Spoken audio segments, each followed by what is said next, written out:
Alors effectivement, oui, nous les Gilets jaunes constituants de l'Essonne, du 93... Voilà, franc CFA euro égale esclavage, récupérons la planche à billets. Donc il y a un combat commun. C'est exactement ce que vient d'amener donc Sébastien.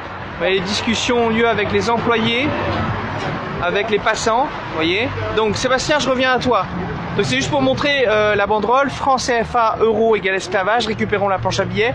C'est-à-dire il y a un combat commun entre le franc CFA, contre le franc CFA, mais aussi contre l'euro, qui est le point dénominateur commun, la servitude monétaire. Exactement, mais revenons d'abord sur la question du franc CFA, pour les gens qui ne connaissent pas cette question. Il faut savoir qu'aujourd'hui, on a 14 pays africains qui sont sous tutelle financière du Trésor public français.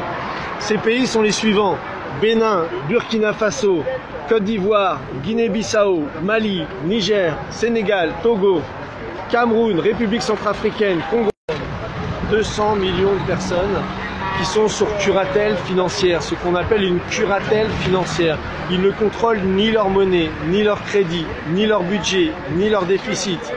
C'est comme si, en France, voilà, quelqu'un possédait votre carte bleue et qu'il allait l'utiliser et vous donner 20 € ici, 20 € là pour pouvoir aller faire vos dépenses. Donc voilà la situation dans laquelle on se trouve, avec des situations terribles. Par exemple en France, il faut savoir que plus de 60% de l'électricité qu'on utilise vient de l'uranium du Niger, par exemple. Or, au Niger aujourd'hui, on a 14% des gens qui ont accès à l'électricité. C'est-à-dire qu'il n'y a pas d'hôpitaux, les femmes accouchent de nuit, dans le noir, il y a beaucoup de mortalité infantile, etc. C'est-à-dire que cette politique du franc CFA a empêché les pays de se développer. Aujourd'hui, si la France veut retrouver l'estime d'elle-même, il faut qu'elle puisse combattre ce système. Et il en va que les Français et les Africains, il y a beaucoup de la jeunesse africaine est en train de se lever contre le franc CFA, mais elle a besoin de la jeunesse française, qui elle souvent n'est pas au courant de ceci, de faire vos dépenses. Donc voilà la situation dans laquelle on se trouve, avec des situations terribles. Par exemple en France, il faut savoir que plus de 60% de l'électricité qu'on utilise vient de l'uranium du Niger, par exemple. Or, au Niger aujourd'hui, on a 14% des gens qui ont accès à l'électricité.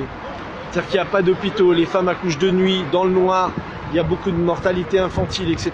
C'est-à-dire que cette politique du franc CFA a empêché les pays de se développer.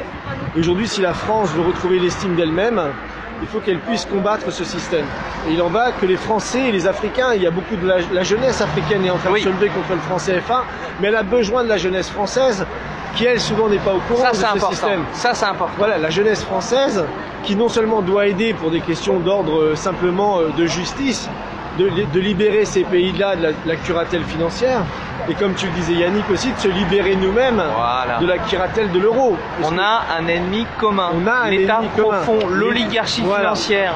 Elle n'a pas de frontières, elle est mondialiste, elle est aussi bien présente en Afrique que chez nous en Europe. Exactement, d'ailleurs.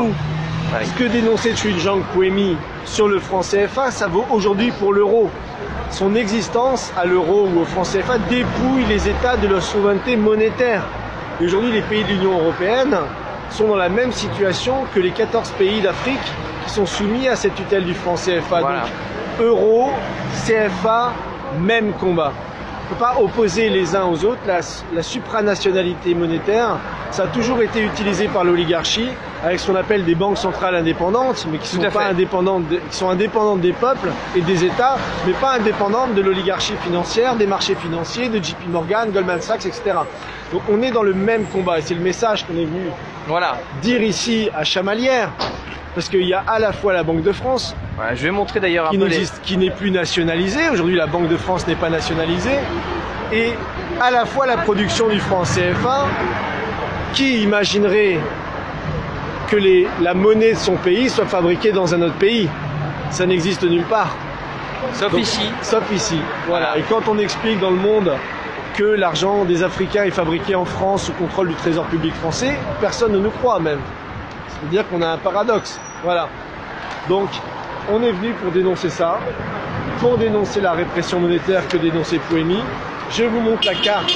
Voilà, soutien des automobilistes. Alors une chose que tu as dit tout à l'heure, c'est que la jeunesse africaine et la jeunesse européenne avaient un ennemi commun et devaient travailler ensemble.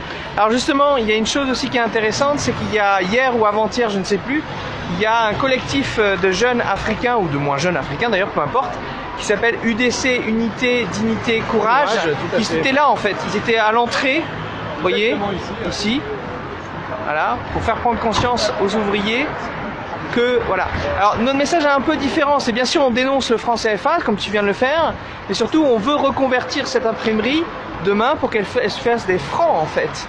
Et uniquement des francs français, voilà. Voilà, et pas des francs africains. Voilà. Exactement. Voilà. Donc ils puissent reproduire leur monnaie chez eux. Unité, dignité et courage sont des panafricains. C'est des gens qui se battent pour un nationalisme africain, un nationalisme panafricain. Et donc se battent pour que justement ils puissent avoir la souveraineté monétaire. Parce que, comme on le sait, si l'État ne contrôle pas la monnaie, on ne le répétera jamais assez, hein, c'est la monnaie qui contrôle l'État. Donc aujourd'hui on a nombre de groupes africains dont Unité, dignité et courage, le collectif pour sortir du franc CFA. On a de nombreuses pages Facebook que vous pouvez aller suivre sur Internet qui font de la pédagogie là-dessus. Voilà. Or, en France, la question du franc CFA, on se rend compte qu'elle est quasiment inconnue, qu'elle n'est abordée par personne. Et donc, il n'y a pas la volonté pour les Français de se dire, bon voilà, on a fait une erreur, maintenant on va arrêter cette erreur et on va aller de l'avant et travailler avec nos amis africains, la jeunesse africaine. Et la bonne chose, et je pense que c'est très important que les Gilets jaunes soient là parce que les choses évoluent.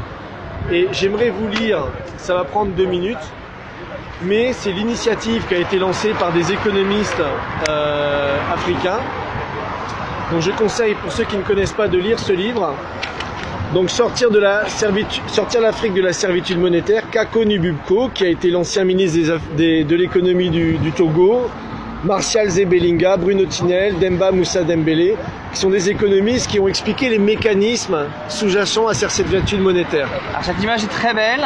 Derrière, pour ceux qui arrivent sur le live, vous avez l'imprimerie en France à Chamalières qui imprime les francs CFA. Et à Paris, les taux de change de cette monnaie qui concerne donc 100 millions, 150 millions d'habitants en Afrique sont définis à Paris contre leur développement. Et là, on brandit ça.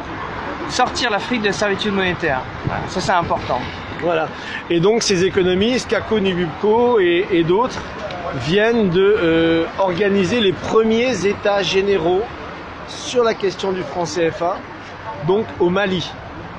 Donc ils étaient tout un groupe d'individus, donc je vais vous les citer, hein. Il y avait Aminata Dramane Traoré qui était ancienne ministre du Mali, Kako Nububko, ancien ministre du Togo, Mamadou Koulibaly de Côte d'Ivoire, Demba Moussa Dembélé du Sénégal, Issa Ndiaye du Mali, Martial Zebelinga du Cameroun, qui est l'auteur du livre, et Louis Magloire Kemayou et Taoufik Ben Abdallah de Tunisie et du Cameroun.